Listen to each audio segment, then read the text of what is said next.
Gad, delighted that you're here at Aviadev in your new role with Embraer. The African market, what's Embraer's view on that, and how do you see the potential for growth?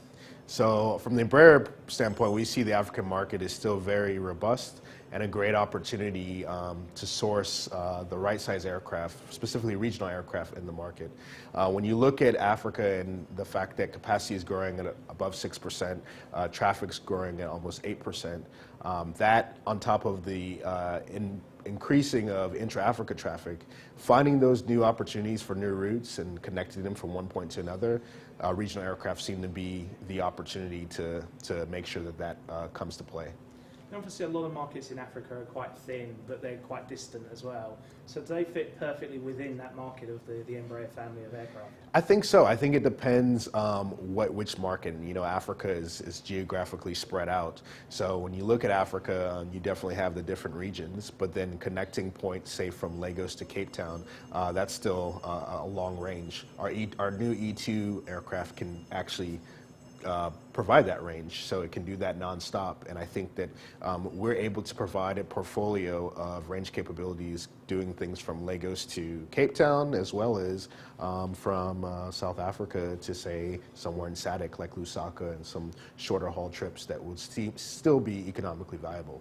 Now, in your presentation earlier on, you highlighted some key data about routes within Africa, demand and frequency. Can you perhaps just give us a reiteration of some of the key parts of that? Yeah, so it seems to be that demand still is in an uptick. So there's a lot of demand for travelers here in the continent to travel, not only in intra-Africa, but also outside of the continent.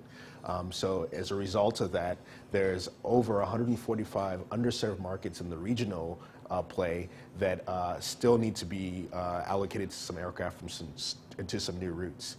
The important thing from the aircraft manufacturer perspective is to keep maintaining and understanding where that trend falls into play, so that we can still make sure we bring those aircraft to source those new route opportunities. For example, you see FastJet operating now four daily flights from Harare to Johannesburg as a result of right sizing and being able to really get in the market and capitalize on some of these new markets.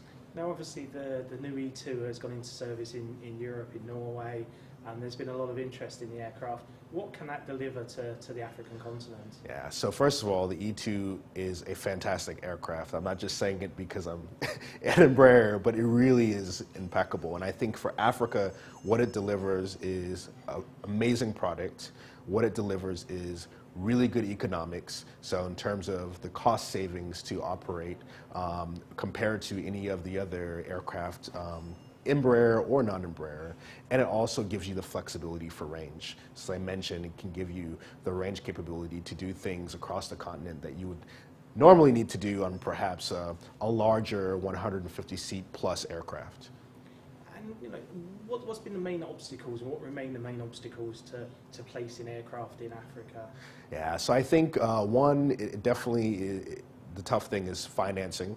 The good thing is in Embraer, we have a lot of great relationship with the banks, as well as we're obviously in partnership with AfroXM and African Development Bank and all the stakeholders to help find that financing, but it's still a challenge.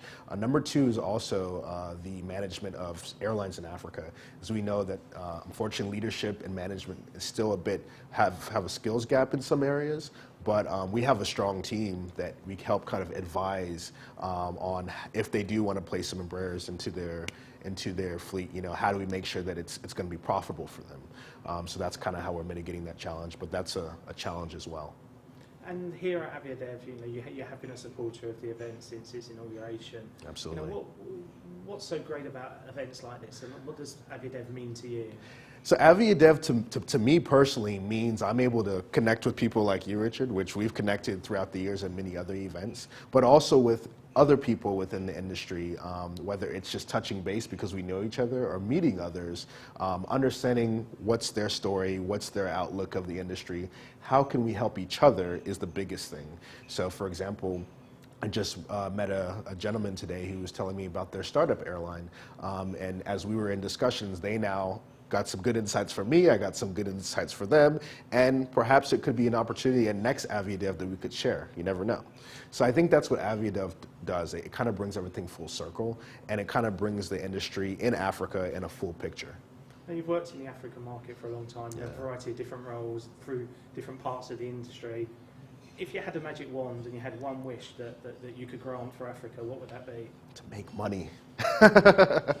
And we're getting there. You know, I think, as I mentioned in the presentation doing the State of Africa today, the latest IATA forecast shows that unfortunately Africa is still going to be unprofitable.